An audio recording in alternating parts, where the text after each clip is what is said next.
네, 안녕하세요. 뉴스 잉글리시와 G2 인베스트에서 전해드리는 테크아시아, 아시아 지역의 테크놀로지 산업 위주로 소식을 전해드립니다. 오늘 날짜는 2024년 8월 9일 금요일입니다. 먼저 HP가 생산기지를 중국에서 태국으로 이전을 하고 있습니다.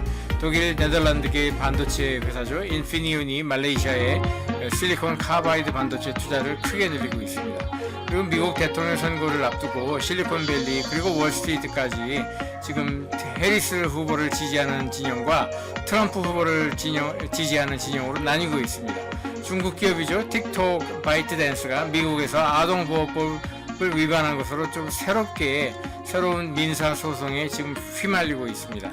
그리고 아시아 주식시장이 지금 폭락과 폭등을 거듭하고 있는데 이건 모두가 사실은 미국 주식시장에서 AI 인공지능 열기가 지나치기 때문이라고 합니다. 그리고 중국과 말레이시아 간에 반도체 협력을 강화하는 취지로 이번 돌아오는 주간에 말레이시아 페낭이라는 곳에서 최초로 세미컨덕터 트레이드 쇼가 열려요. 반도체 트레이드 쇼인데 중국 기업들 참여하는 기업들이 약 전체 기업들의 40%가 넘는다고 합니다. 그리고 끝으로 일본의 우주항공 스타트업 벤처 기업으로 이제 인터스텔라라고 있는데 이 기업이 이제 NTT 도코모를 비롯해서 새롭게 투자를 받아가지고 2030년대 초반에는 5,000대에서 6,000대가 넘는 인공위성을 자체적으로 쏘아 올리겠다고 지금 발표를 했습니다. 그럼 한 꼭지씩 제가 짚어드리겠습니다. 세계 1위 PC 제조 기업은 중국의 레노버고 세계 2위가 이제 미국의 HP죠. 그런데 HP도 생산 기지는 거의 다 중국에 있어요. 근데 중국에 있는 생산 라인 가운데 50% 이상을 탈중국을 하겠다고 발표를 했고 사실 내부적으로는 목표를 70% 이상 탈중국을 하겠다고 지금 세우고 있습니다. 그래서 제2 디자인 허브는 지금 싱가포르로 지금 생각을 하고 있고요. 새로운 생산 기지를 태국으로 정해가지고 최소 5개 협력업체가 이미 HP를 돕기 위해서 설비 투자를 늘리고 있고 추가로 새로운 협력업체도 2개를 지금 늘리고 있다고 합니다. 그동안에 HP는 중국 내륙 지방 그러니까 사천성이었던 하지만 지금은 직할 도시로 승격을 한 총칭이라는 도시가 있죠. 거기에 주로 생산기지를 많이 늘려왔는데 총칭에서 생산기지를 철수하겠다는 것을 지금 예고하고 있습니다. 다음 소식입니다. 독일과 네덜란드계 반도체, 특히 차량용 반도체로는 세계 1위 기업이죠. 인피니온이 말레이시아에다가 실리콘 카바이드를 쓰는 반도체 생산 라인을 크게 늘리고 있습니다. 그래서 점점 늘려나가서 앞으로 5년 내로는 적어도 이제 실리콘 카바이드 반도체로는 세계 최대 규모로 키우겠다고 발표했습니다. 미국 기업들의 탈중국 러시아의 수혜국으로 반작용으로 수혜를 입는 나라들로 베트남과 태국을 꼽았는데 여기 이제 말레이시아가 주로 데이터 센터와 전기전자 제조업 기지로 급성장을 하고 있습니다. 특히 말레이시아는 이 남쪽에는 쿠알라룸푸르라는 수도가 있지만 북쪽에는 중국계 인력들이 많이 살고 있고 그래서 상대적으로 교육 수준이 비교적 높은 빼낭이라는 도시가 있어요. 그 빼낭 지역에 지금 반도체와 데이터 센터들이 몰리고 있고 참고로 데이터 센터는 참 싱가포르와 접경한 조호르바루라는 지역이 있는데 그쪽에도 지금 많이 지금 데이터 센터들이 들어서고 있습니다. 그래서 말레이시아 전체로 봤을 적에 Foreign Direct Investment라고 하죠. FDI. 그러니까 외국으로부터의 직접 투자, 그린필드 투자라고도 하는데, 그러니까 금융상의 투자가 아니라 실제로 자본을 들고 와서 장기 목적으로 사업을 하기 위해서 사업을 목적으로 하는 투자를 이제 그린필드 투자라고 하는데, 2023년에는 전년 대비해서 무려 24%가 늘어나서 말레이시아 링기트 화폐 단위로 3,295억 링깃이었고 올해 2024년 지금 상반기만 1분기만 따져도 벌써 작년 2023년 수준을 넘어가고 있습니다. 자, 다음 소식입니다. 11월 5일이면은 미국의 이제 대통령 선거를 치르죠. 그런데 과거에는 거의 뭐 일방적으로 민주당 후보를 실리콘밸리에서는 지지를 했었죠. 하지만 이번에는 트럼프를 지지하는 세력이 만만치 않게 지금 떠오르고 있어요. 대표적으로 뭐 앨런 머스크라든지 뭐 피터 thiel이라든지 이번에 부통령 후보로 된 그 JD 밴스, 그 사람도 원래는 그 하던 일이 그 벤처 캐피탈리스트였죠. 뭐 이런 사람들이 주동이 돼가지고 지금 트럼프를 지지하는 세력이 갑자기 지금 그 목소리를 높이고 있는데, 그래도 전반적으로 보면은 제가 볼 적에는 80대 20으로 민주당 후보를 지지하는 세력이 더 많습니다. 실제로 실리콘밸리의 벤처 관련자들 한 750명이 모임을 결성을 해가지고 해리스 후보를 지지하는 것을 지금 공개적으로 천명을 했습니다.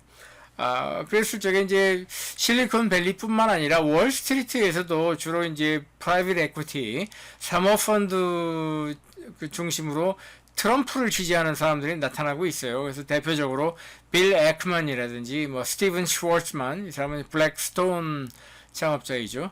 뭐 그밖에 또 뭐 앨런 머스크, 피터 thiel 이런 사람들이 트럼프를 공개적으로 지지하는데, 저는 이건 이 사람들이 생각이 모자라다고 생각합니다. 뭐 이 사람들이 돈을 많이 벌었을지 모르겠지만은 또 자기들 사업화에 뭐 세금 감면이라든지 규제 완화라든지 이런 것이 정책적으로 자기들 사업에 도움이 된다고 생각할지 모르겠지만은 전체 미국 사회 통합에 크게 그 마이너스가 되고 미국 경제 성장에 마이너스가 될 것이 뻔한데 트럼프를 지지한다는 거는 전 말이 안 된다고 생각을 해요. 이건 제 개인적인 생각이니까 뭐 그렇게 알아들으시면 되겠고, 그랬을 적에 그러면은 실리콘밸리에서 민주당 후보를 지지하는 사람이 누구냐?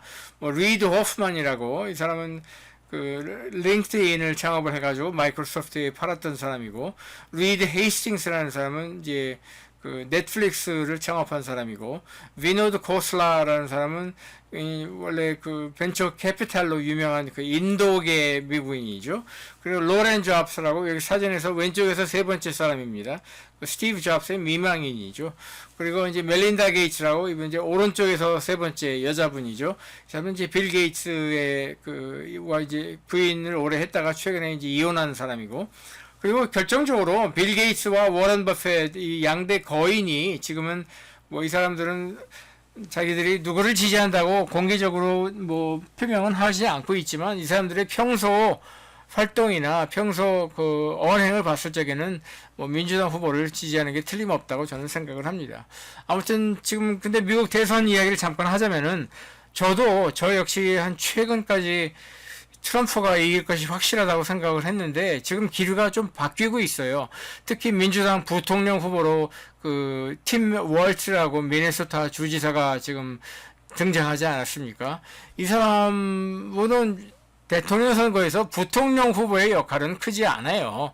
결국은 대통령 후보들 두 명이서 맞붙는 것이지 부통령 후보가 뭐 그렇게 중요하다고 생각하지는 않지만, 하지만 그 미네소타 주지사로서 이 경합지역, 미국 대통령 선거를 결정할 것이 틀림없는 경합지역이 미시간주라든지 위스콘신주라든지 펜실베니아주라든지 이 중서부에서도 북쪽에 속하고 독일 스칸디나비아 계통 이민자들 후손이 많이 살고 있는 이런 주들에서 트럼프가 일방적으로 우세했다가 지금 팀 월츠라고 미네소타 주지사가 등장하면서 갑자기 바뀌어가지고 지금 이 민주당 해리스 후보가 트럼프 후보를 이들 경합 지역에서 지금 더 우세한 걸로 나오고 있거든요.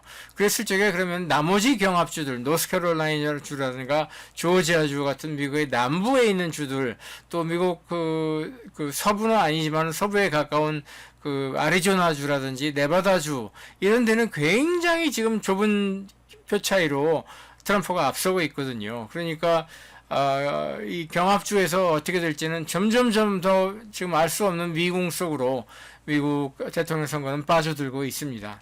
다음 소식입니다. 틱톡이라고 하죠. 중국계 기업 바이트댄스의 중국 바깥에서 쓰는 이름이 틱톡인데, 미국에서 아동 프라이버시법 위반으로 미국 법무부와 FTC라고 이 페더럴 트레이드 커미션이라고 한국으로 치면은 공정거래위원회죠. 예, 거기가 민사 소송을 제기를 했어요. 뭐 지금까지 이거 말고도 굉장히 여러 가지 소송에 휘말려 있는 기업인데 이번에 새롭게 민사 소송에 걸린 겁니다. 그 내용은 13세 이하 아동들이 틱톡 계정을 만들고 가입을 할 적에는 반드시 부모의 허락과 동의가 필요한데 최근까지 이를 지키지 않았고, 물론 이 사람들이 변명하는 거는 최근 들어서 바꿔가지고 이제 부모의 허락과 동의를 반드시 얻어야 되는 거로 바꿨다. 근데 그건 최근에 바꾼 거고, 기후가 이렇게 자기들한테 일방적으로 불리하게 돌아가니까 바꾼 것이지, 아주 최근까지는 그런 거, 부모의 동의를 받지 않았지 않느냐 하는 것이 이제 미국 법무부와, FTC의 주장인 것이죠. 그리고 부모가 나서서 아동들의 자기 자식들의 계정을 삭제하라고 요청을 했는데도 그걸 깡 무시를 해버렸다는 것이죠. 그래서 이거는 결국은 그 어떤 경우라도 성장을 해야만 하는 그 기업의 본질과 또 그걸 규제를 해야 되는 규제 당국의 모습을 보여준다고 생각을 하고요. 그래서 미국의 상원이 이번에 새로 또 법안을 통과를 시켰어요. Kids Online Safety Act라고 이 아동 청소년들을 그 소셜 미디어에서 보호하자는 차원의 그런 취지의 법안을 이번에 새로 통과를 시켰고요. 하원도 통과를 예정을 앞두고 있고요. 그 다음에 그 코파 2.0이라고, 원래 코파 1.0은 미국 의회가 통과시킨 법안으로서 아동과 청소년을 딱 꼬집어가지고 타겟으로 삼은 그런 광고를 제한하는 법안이 있어요. 근데 그거를 새롭게 업데이트를 해가지고 코파 2.0 법안을 통과를 시켰습니다. 자, 8월 들어가지고 일본과 한국과 타이완까지 주식시장이 지금 급락하고 있죠. 왼쪽 차트에서 제일 위쪽에 하늘색은 타이완 타이엑스 지수고요. 중간에 가운데 그 군청색이 일본 니케이 225 지수고요. 제일 아래쪽이 한국의 코스피 지수입니다. 제일 왼쪽은 1월 24일이고 제일 오른쪽은 이제 8월 24일까지 지금 보이고 있는데, 아시아 주식시장이 이렇게 막 떨어지고 있는 거는 저는 일종의 과민 반응이고, 오르락 내리락 들쭉날쭉 청룡열차를 반복하고 있는 가장 큰 원인은 일본 엔화 캐리 트레이드를 지금 청산하고 있는 과정에서 생겨나는 혼란 상태라고 보고요. 또 그 넘어 배경에는 미국의 경기 침체로 갈 수도 있다는 그런 가능성의 지레에 겁먹은 투자자들이 저지르는 혼란이라고 생각해요.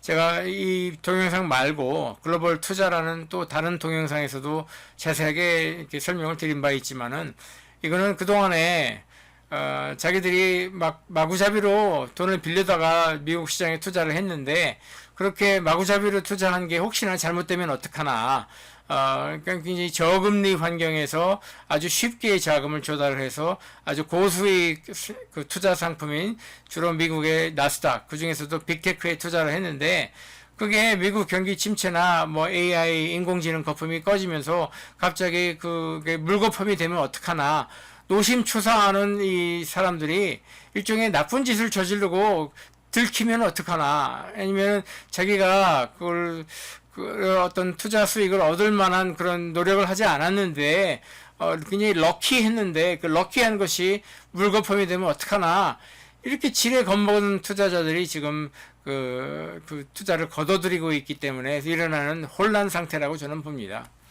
자, 이 왼쪽 사진은요, 중국 기업이에요. ACM 리서치라고 그 반도체 장비 회사인데, 그 중에서도 이 웨이퍼, 반도체에 쓰이는 그 웨이퍼를 세척해주는 기술을 가진 그 반도체 장비 회사예요. 근데 이제 말레이시아 페낭이라는 곳에서 아시아 퍼시픽 세미컨덕터 서밋이라는 이름으로 트레이드 쇼가 열려요.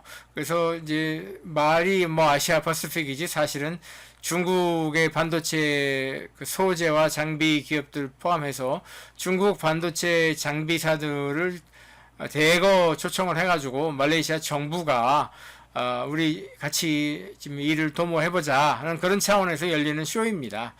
1972년에 말레이시아에 처음 진출한 인텔, 미국 기업이죠.